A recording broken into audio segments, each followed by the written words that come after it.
Olá a todos, eu sou o Diego, esse é o canal de psicanálise no YouTube. E hoje vamos entender por que causa e efeito não se aplica à psicanálise e mais.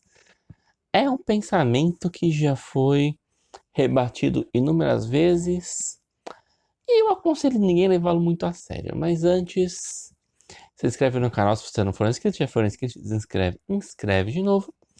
O algoritmo do YouTube, ele entende que o vídeo é bom pelo número de engajamentos. Então, comentários, likes, compartilhamentos são muito bem-vindos. Se você quer passar por análise, se você já é um analista, você quer passar por supervisão por mim, entre em contato através das minhas redes sociais, todas aqui embaixo na descrição. Gosta do meu trabalho? Pense em comprar meu livro, também, primeiro link na descrição. E vamos lá. Penso, logo existo. É uma frase que está no nosso cotidiano, né? As pessoas falam, as pessoas divulgam.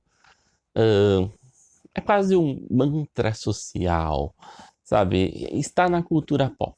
Vamos deixar assim, fica legal. É uma frase que está na cultura pop. É uma frase que as pessoas não questionam, as pessoas falam. E pra gente começar, a frase já tá errada. Porque ela tá mal traduzida. Não é penso, logo existo. Cogitus ergo sum. Eu cogito, eu sou. Resumidamente, porque minha ideia não é ficar discutindo o pensamento cartesiano, mas Descartes estava tentando entender o eu, tentando entender o conceito de sujeito. E a primeira coisa que a gente tem que saber é que os conceitos de sujeito mudam conforme a época. Se você viu meus dois vídeos anteriores, especialmente o último, que eu falo da realidade em psicanálise, e se não viu, recomendo que veja. Você vai ver que já tem um problema quando a gente pega esta ideia cartesiana, método cartesiano, causa e efeito, e coloca na teoria psicanalítica. Quando você fala de causa e efeito, o que está acontecendo? Você tem ponto A que provoca ponto B. Então você tem coisas dispares. Você tem elementos que não são o mesmo que conversam. Então é como se o Descartes estivesse dizendo assim, ó, eu sou eu porque é uma razão. Eu sou eu porque eu cogito. Então o cara Descartes vai cogitar aí. Cogitando muitas coisas. Ah, eu posso cogitar que eu exista? Posso. Eu tenho alguma prova concreta? Não. Ah, eu posso cogitar que eu estou vendo este vídeo? Eu posso duvidar que eu estou vendo o vídeo que eu estou assistindo? Se você está na sua casa, está me vendo, eu posso duvidar que eu estou vendo o Diego falar esse monte de coisa? Posso. Por quê? Ah, mas eu estou vendo. Eu estou ouvindo. Certo. Seus olhos nunca lhe enganaram, seus ouvidos nunca lhe enganaram, você nunca ouviu algo que achou que estava ouvindo, você nunca viu algo e se enganou. O caminho que o Descartes vai fazendo, ele é interessante, tá? Ele é muito interessante. O equívoco dele é quando ele conclui. Chega a ser a única coisa que eu não posso cogitar é que a dúvida existe. Eu não posso duvidar que eu estou duvidando. Então, vem desta ideia de que há uma razão. Então, ele bota o sujeito na razão. Anos depois, alguém que é muito importante para o conhecimento humano, para o que nós entendemos hoje de subjetividade, um carinha chamado Kant escreveu um livro que eu recomendo ler caso você queira entrar em desespero e bater a cabeça na parede, tipo, o que esse cara está falando, chamado Crítica à Razão Pura. Basicamente, ele está criticando esse método cartesiano, ele está colocando o conceito de subjetividade. Um exemplo que a gente dá, quando ele fala do tempo. O meu tempo interno é diferente do tempo externo. Então, o relógio, o tempo, o cronometrado, uma hora tem 60 minutos, são convenções, tá? O relógio, o tempo do relógio, ele não existe. Existe o tempo interno.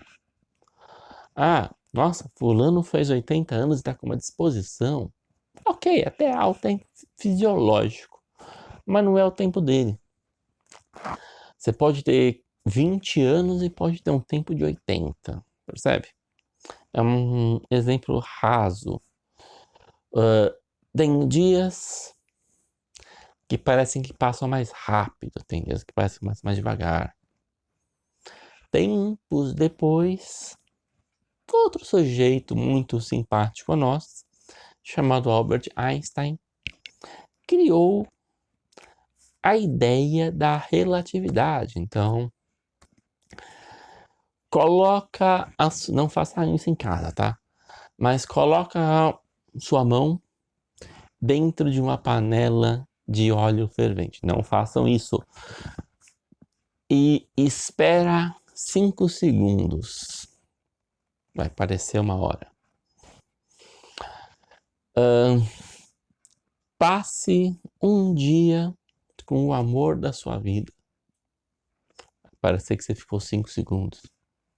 De novo, eu tô simplificando muito, tá? Perdão aos físicos, mas há uma relatividade. Depende-se do observador, depende do momento, depende de onde você está. Então, de onde você está, a sua percepção altera a realidade. Percebe? A gente já não tem mais a razão no controle, não é a razão, é a percepção, é o subjetivo. Arthur Schopenhauer, eu gosto muito de citá-lo. Quando ele escreveu seu livro O Mundo enquanto representação, enquanto vontade de representação, ele diz assim: nós nunca vemos o céu. Nós vemos aquilo que nós entendemos o que é o céu. Eu nunca segurei a terra nas minhas mãos. Eu segurei o que eu entendo que é a terra nas minhas mãos. E finalizando esta minha defesa, esta minha primeira parte, Jacques Lacan soltou a seguinte ideia: penso onde não estou, logo sou onde não me vejo, que é o golpe de misericórdia na ideia cartesiana. E do que eu estou falando tudo isso, né? Nos meus 2 vídeos anteriores, principalmente no último, onde na ideia de Freud não há oposição, a psicanálise não é um pensamento dualista. O pensamento cartesiano é dualista. Simplificando,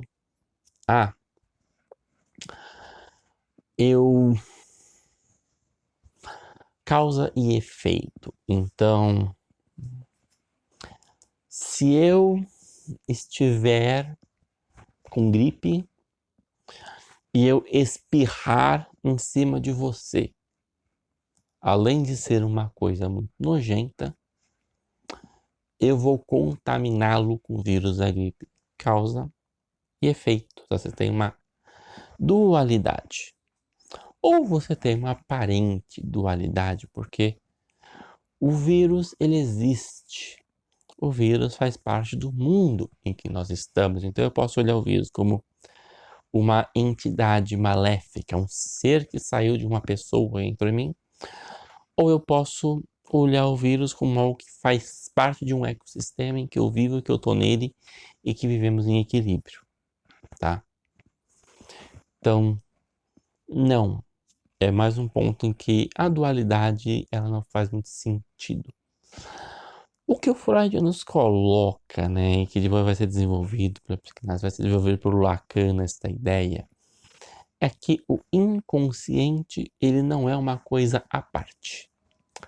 Indo além, e é uma coisa que acontece muito nas faculdades de psicologia, quando a gente aprende ego, superego, id, tem gente que coloca o superego como o bonzinho, como o anjinho, a auréola, e o id como um capeta. Por quê? Porque o id é o desejo sexual. Olha que coisa terrível, né? O id é um tarado. E o superego não. O superego é um anjinho que fala, não, mas olha bem, reprima. Percebe que você tem um pensamento de causa e efeito? Falso. Falho. Pro Freud, quando ele coloca isso, ele está dizendo o quê? Se você olhar um desenho no psiquismo, você vai ter o o id vai ser uma parte mais profunda, você vai ter uma parte do ego que vai estar na consciência, você vai ter uma parte do superego que está na consciência e uma parte do inconsciente. A parte inconsciente do superego são os mecanismos de defesa. Mas não são entidades separadas. Um não existe por causa do outro. Não. É tudo uma coisa só. O que, você me pergunta? O aparelho psíquico. O aparelho psíquico, ele vai assumir facetas, ele vai assumir formas, mas eles não são opostos. Eles são complementares. Tenta viver sem normas sociais para ver o que acontece.